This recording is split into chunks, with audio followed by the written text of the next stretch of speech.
Yes, hello everyone, and welcome to this very first broadcast of 2022.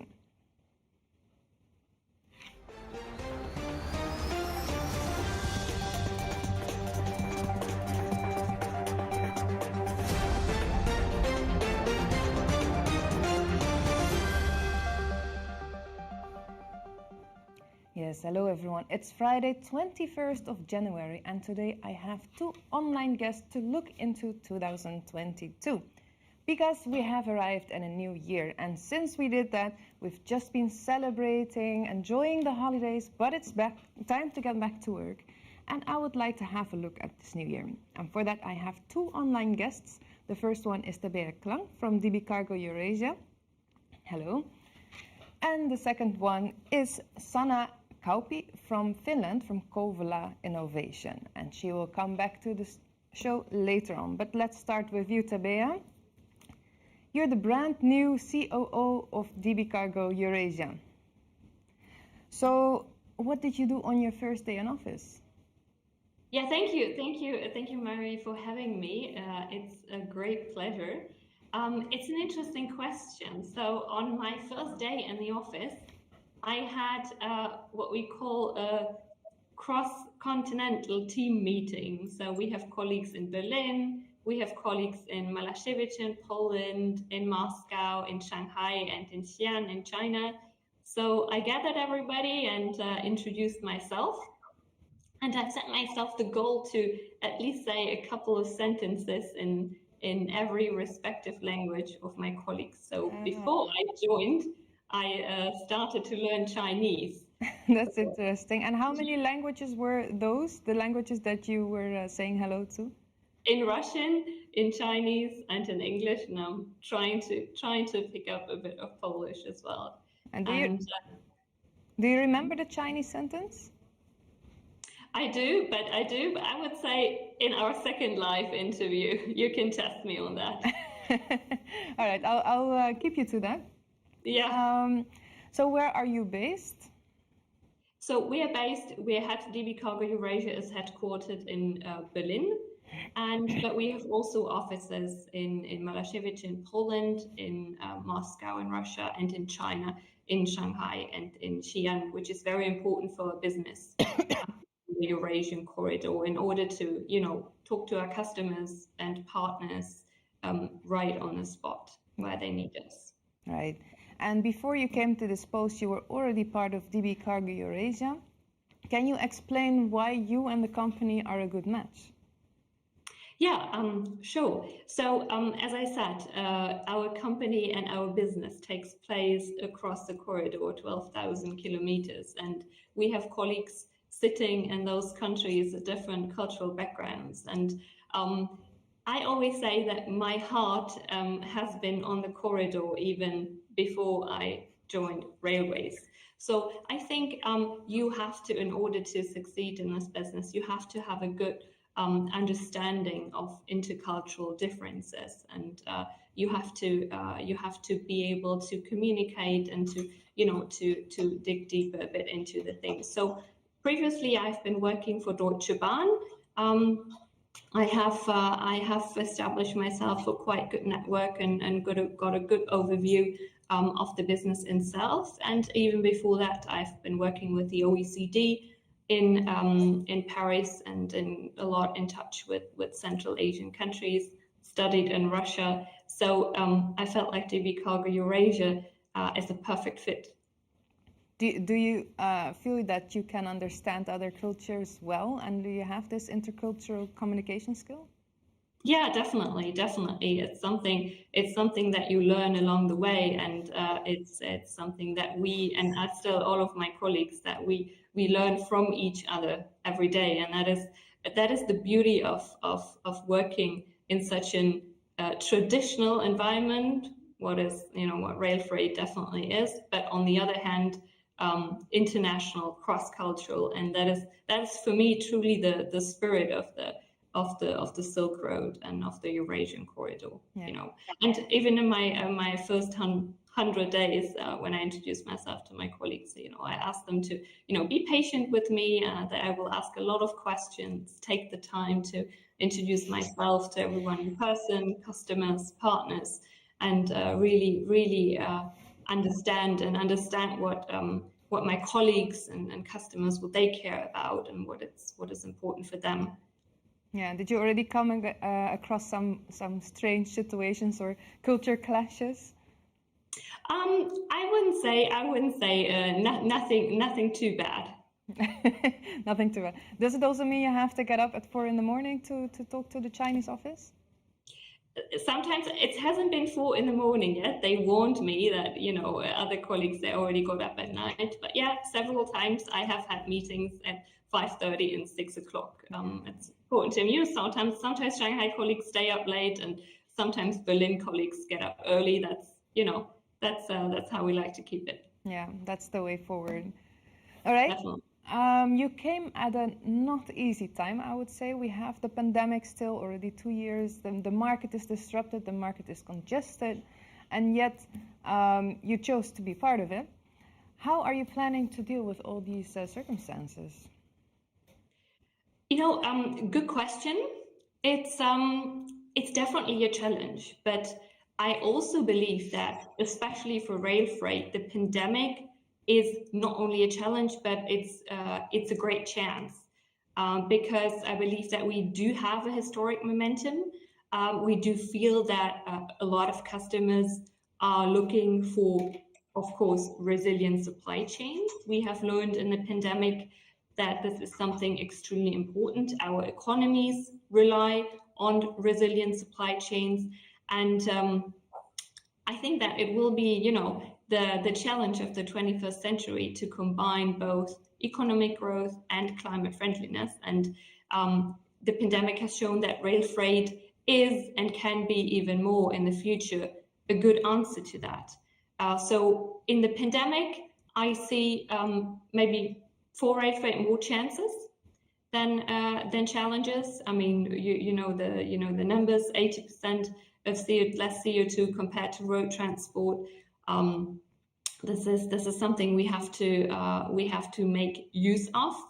Of course, there are challenges like congestions, you know, but there we are working on solutions like, you know, new routes on the corridor, multimodal solutions. DB Cargo Eurasia has been the company in the past who has introduced this new route, taking, you know, going to Kaliningrad in Russia and to Rostock in Germany, and by this way connecting the entire European continent and our other partners of DB Cargo across Europe. Yeah.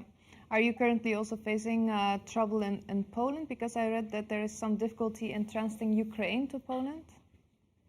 No, to be honest, no special difficulties for us regarding Ukraine. Okay, that's good to hear. What can we expect from DB Cargo Eurasia in 2022? Are there any specific plans that you have we should know about? So, you know that DB Cargo Eurasia is part of the network of Deutsche Bahn AG, of DB Cargo Eurasia, DB Cargo. DB Cargo is located in 18 countries on the European continent, and what we want to do in 2022 is connect a lot more places and make use of this network for our customers. Mm-hmm. So you can definitely expect new destinations, you can expect new routes, and as I said in the beginning, for me, it's incredibly important to listen to what our customers expect, what our partners expect, and so we are working currently very intensively to offer soon some more options on, you know, tracking and tracing as well, which is very important. Yeah. How do you look at the assumption that right now it's better to focus on quality instead of quantity, because there's a lot of congestion? Is there still room for more, I would say? I think there is. Of course, quality is incredibly important, and we have set ourselves the goal of, offering this year a reliable transport. But I think, as I said, there are solutions even to quantity. There are new routes, there are new border crossings, there are multimodal solutions. So definitely there is room for more. And even by, as I said, we have to benefit from this historic momentum by telling the story, by telling the chance, the opportunities that lie on the Eurasian corridor and that are in rail freight. I think that we can also increase innovations and all these chances that are in innovations. Yeah. And how are you planning to put your personal mark on the company? That's I would say that's not the way I approach it. I don't ask myself what I can bring to the company, or what my personal mark will be on the company, but I like to ask myself what our customers need, and adjust our plans to that. All right. Do you have a New Year's resolution? I'm not a resolution type of person, so to be honest, I don't, because as I experience the industry and the rail freight corridor, I feel like you have to stay flexible, and maybe something that is not that's very true in January won't be true in April. So I like to keep the flexibility. All right. Well, I'm sure we're going to see more of you. Let's keep in touch. Thank you very much for having me. Great pleasure. Thank you very much for being here. And we're moving to another part of Europe which is not completely unrelated to the new Silk Roads. We're moving to Kouvola, where currently a huge terminal is being built. And Kouvola is in the south of Finland, very close to Russia. Before we go to our next guest, let's have a look at the terminal under construction.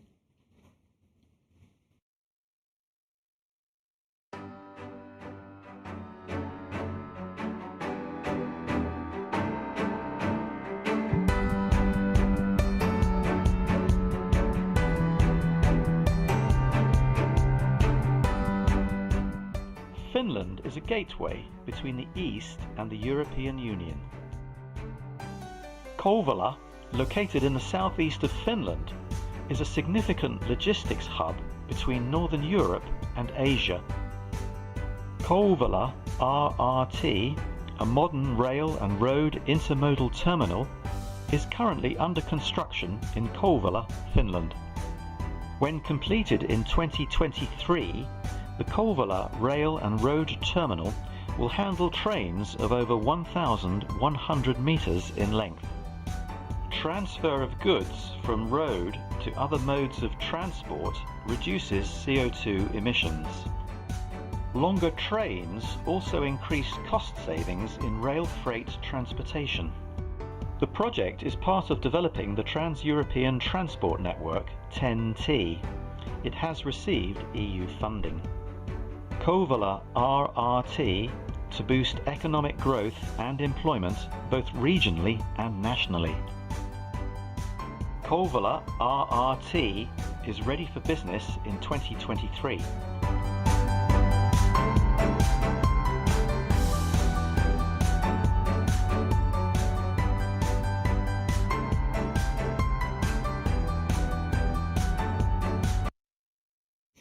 Yes, Sanna, and you are in Kouvola. Thank you for the invitation, Marjorie. And in the Here we are. Yeah, and in the back of you, I see some activity. Is that real? No, it's not real at the moment. It's the railway yard, which is in fact only some 100 meters away from the place I am at the moment. But we have a snow cover here in Finland at the moment, and Okay. it's a bit false image. But it has trains, so it's a good image. Yes, and the place is real. The trains are real. Yes. I was lucky enough to have visited Kouvola 2 years ago. There was also because there was a lot of talk about this new terminal. At that time, it just started. What is the status of this project today? Yeah, in fact, at the moment, 80% of the terminal construction project is ready. So it's only lacking for the pavement work next summer and also the train track construction. So we are at the moment on a winter break and waiting for the spring to come and release our construction project again. Yeah, because I can imagine with snow you cannot really do much. No, we are not able to do any infrastructure construction work at the moment. Yeah. And what is the planned completion date? The construction work should be ready by the end of this year, so that the terminal will be operational beginning of the 2023. All right. About the terminal, what is exactly the reason that you needed a new terminal in Kouvola? We have a terminal that is, of course, it's quite a lot smaller, about 70 hectares by width, which is fully operational, and the capacity is not it's fully used at the moment, and there is a push from that side, and also we trust to the RailFreight, and the recent numbers have shown that there is a reason to trust to the development. And do you have some numbers for us to get a better understanding of? Well, unfortunately, I didn't quite find the basic numbers, but according to the Finnish customs, the container train traffic in Finland has grown, or to China has grown over 260% last year, or during the first 8 months of 2021, and it seems that this figure is going, or the increasing is happening all the time. Yeah. So the container traffic to China reaches even the Russian traffic, which has been the most important for Finland, and they are now quite at the same level. Okay, and why is Kouvola then so important in that traffic between Finland and China? Is it the only way you can reach China from Finland? From Finland, it's the only way that you can reach Russia and China and all the other countries in Asia. Yeah. Okay, and what is Kouvola? Are you trying to become a transit hub for other countries in Scandinavia as well? Well, Kouvola has worked as a transit hub earlier already, and of course we want to strengthen the hub all the way from Norway and Sweden to Russia and to Asia through Kouvola. Of course, we have also on the background of the terminal there is also Finnish reasons, and it's not only for the transit cargo and for traffic outside Finland, but also all the Finnish traffic. And that is in which directions is traffic going from there? From Kouvola, it's mainly going, of course, to Russia, but also to ports in Hamina-Kotka and in Vuosaari, which is the main port in Finland, or in nearby Helsinki. Yeah. We also heard a lot about Helsinki as a transit hub, and I understood that they have this same ambition actually to also be a transit hub on the new Silk Road. How do you compare these two? Well, at the moment we have also local companies in Kouvola that operate container trains between Kouvola and various destinations in Asia. But of course, Nurminen Logistics that operates from Helsinki and from Hamina-Kotka is for sure the leading operator. We have other operators as well, and I don't see that we are competing each other, but supporting and offering different kinds of possibilities to operators. Yeah, because I think Helsinki is also using sea freight a lot because it's a harbor and you're more closely to Russia, I think. Yeah, and we are very close to the Hamina-Kotka harbor, which is one reason that the Kouvola terminal is being built. We don't have such a network as Sweden has of the quite like the dry ports that support seaports, and this will be the first one in Finland. And we can also help and support Helsinki. So our place is such that we are able to support all the actors in Finland. Yeah. Well, what are the main selling points of the terminal? Well, the main selling points, we are going to be very effective as we will have 2 train tracks that are over 1 kilometer in length, and you can drive the train straight from the track to the terminal without going through the rail yard. And this will bring time savings and such. You can see that it affects the costs as well. Yeah. And you have wide gauge and narrow gauge, I understood, or broad gauge and normal gauge? Well, I'm not quite sure yet what the final phase will be. At the moment, we are going to have these 2 long tracks, and let's see whether there will be more later on in the terminal area. Okay. Will there be a special opening for once you're operative? As soon as we know when the operations are running, we will definitely have a good celebration. But let's see what happens in 2023. If it's in January and there is snow, I would really like to be there. And we can play. You're very warmly welcome anyway. Yes. All right. Well, thank you very much for being with us, and good luck. Thank you. Thank you. It has been a pleasure. All right. And that was it for this week. We would like you to attend us again next week with a quite different format. I'm going to tell you all about that next week. But for now, just make sure you are registered on our YouTube channel so you don't miss out. Goodbye.